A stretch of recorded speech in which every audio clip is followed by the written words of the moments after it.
Olá, meu nome é Esther Gomes, seja bem-vindo ao meu canal. E no podcast de hoje a gente vai falar sobre a visão panorâmica do Antigo Testamento.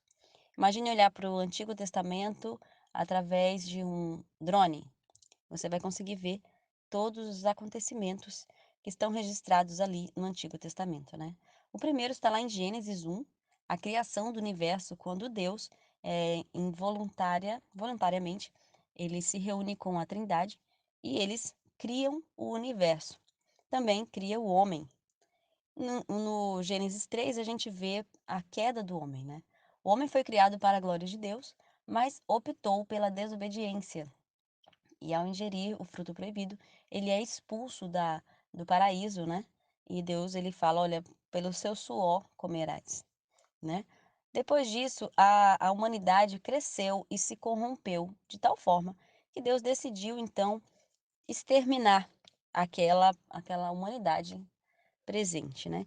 E aí o que que ele faz? Ele elege um homem, que é Noé, para construir uma arca e dentro dessa arca colocar, animais e também a sua família, para de uma certa forma, recomeçar a humanidade. E com isso ele manda o dilúvio. Depois do dilúvio, essa arca é aberta. Os filhos de Noé, que se constitui por 3 homens, ou seja, eram 3 casais, porque todos eram casados, eles começam a constituir as suas famílias. Mais uma vez, a população cresce a um ponto em que eles se reúnem para fazer uma torre, e essa torre levou o nome de Babel. E a intenção da Torre de Babel era chegar até a habitação de Deus, como se eles quisessem conhecer a Deus de todo custo. Aquela intenção, no entanto, não foi para glorificar a Deus, né? Mas foi uma espécie de afronta. E Deus ele faz então com que haja a divisão dos povos, confundindo a língua daquele povo.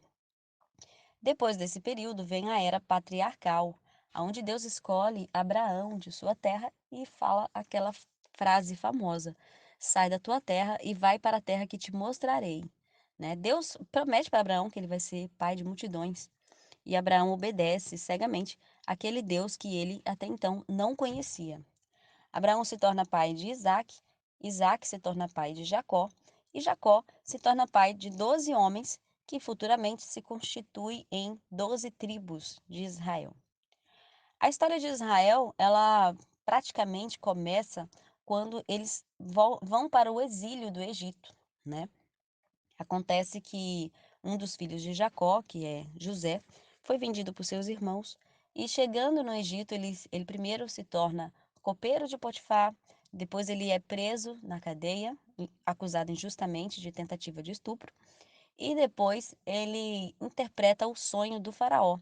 O faraó fica tão impressionado com a sabedoria daquele homem que coloca José, um judeu, para governar o Egito. Neste período de governo, Deus permitiu que uma fome se instaurasse na terra por 7 anos, e com a sabedoria que Deus deu para José, José conseguiu não só guardar alimento para o Egito, como estocar alimento para vender para outras nações. E dessa forma o Egito ampliou o seu governo, né? Ele ampliou o seu território porque as pessoas se vendiam como escravos para poder comer, né? O povo de Israel, no entanto, não se vendeu como escravo, mas foi recebido por seu filho José na terra do Egito para passar aquele período de fome ali. Aconteceu uma coisa muito interessante, né? Os egípcios eles não gostavam de trabalhar com rebanhos, mas Israel fazia isso com maestria.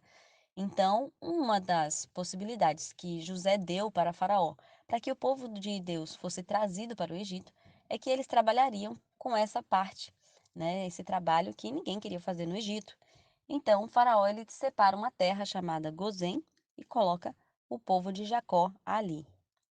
Bom, com o passar do tempo, o povo de Israel ficou por 430 anos no Egito, né? E acabou se tornando escravo, porque o povo judeu cresceu demais e o povo egípcio tinha medo que esse povo se revoltasse contra eles. É claro que José já tinha morrido há muito tempo e o povo do Egito havia se esquecido daquele nobre governador que, além de tirar o Egito da fome, ainda ampliou o seu reinado, trazendo outros povos para se alimentar ali. Bom, com 400 anos de exílio no Egito, o povo clama a Deus pedindo para que aquela situação fosse revertida e Deus envia Moisés. Moisés começa então o Êxodo, que foi uma peregrinação de 40 anos no deserto, rumo à conquista da terra prometida. Detalhe que a terra prometida, ela começou a acontecer, né, a conquista da terra começou a acontecer quando, pouquinho antes de Moisés morrer, né? Ele já estava subindo ao monte para morrer quando lá embaixo Josué já estava preparando as pessoas para invadir a terra. Moisés não entra na terra prometida.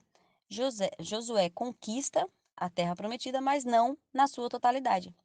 Num período de tempo dessa invasão, ele faz alguns tratados, né, com alguns reis, permitindo que algumas pessoas se tornem escravos de Israel, permitindo que alguns reis permaneçam na terra, e por causa disso, Josué não conseguiu conquistar a terra prometida na sua totalidade, e nem mesmo os 14 juízes que sobreviveram depois dele.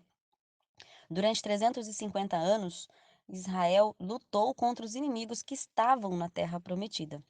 Bom, mas 7 anos depois da morte do rei Saul, veja, 350 anos de juízes, 40 anos do reino de Saul e mais 7 anos do reino de Davi. 397 anos depois de entrarem na Terra Prometida, é que a Terra Prometida foi conquistada de fato.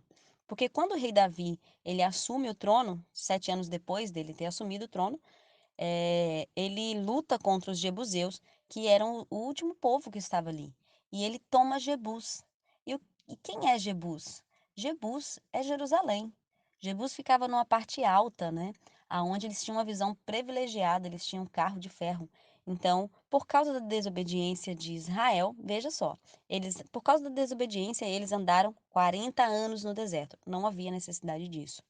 Por causa da desobediência de Israel, eles deixaram de conquistar a terra prometida em sua totalidade por 297 anos.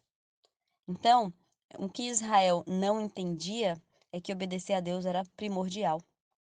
Seguindo os fatos, saindo da era de juízes, a gente entra agora no reino unificado que durou cerca de 120 anos e teve 3 reis: Saul, Davi e Salomão.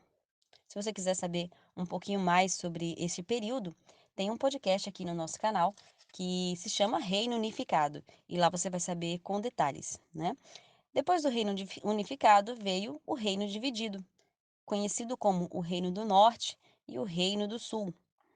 O Reino do Norte ele durou 117 anos menos que o Reino do Sul, porque houve a invasão da Síria em Israel e esse povo foi levado cativo. Depois aconteceu o exílio babilônico, agora no Reino do Sul, né? Quando Nabucodonosor entra na terra de Israel e leva o povo para o exílio. Esse exílio que durou em torno de 70 anos. Depois desses 70 anos, Dário começa então a reinar ali naquele império, né? Ele toma o Império Babilônico, institui o Império Persa, e a primeira coisa que ele faz é mandar que o povo retornasse para as suas terras, não só Israel, mas todos os povos que estavam sendo oprimidos pelo Império Babilônico, né? Voltem e reconstruam as suas cidades e as suas culturas. Essa foi uma ordem do rei Sírio, do rei Dário, né? E aí o que aconteceu é que o povo de Israel voltou para Jerusalém e reconstruiu o templo do Senhor. Essa reconstrução durou em torno de 140 anos. Aí a gente entra no período interbíblico, que são 400 anos de silêncio, aonde Deus permite que outros impérios passem ali por Israel e pelo mundo atual. Bom, gente, se você quiser saber mais sobre este período interbíblico, logo mais eu vou colocar aqui um podcast falando sobre ele, certo? Permanece conosco, ativa aí, inscreve-se, se inscreva nesse canal, ativa o seu joinha, ativa o seu sininho para você receber a notificação, deixa seu comentário, mas vem fazer parte dessa família.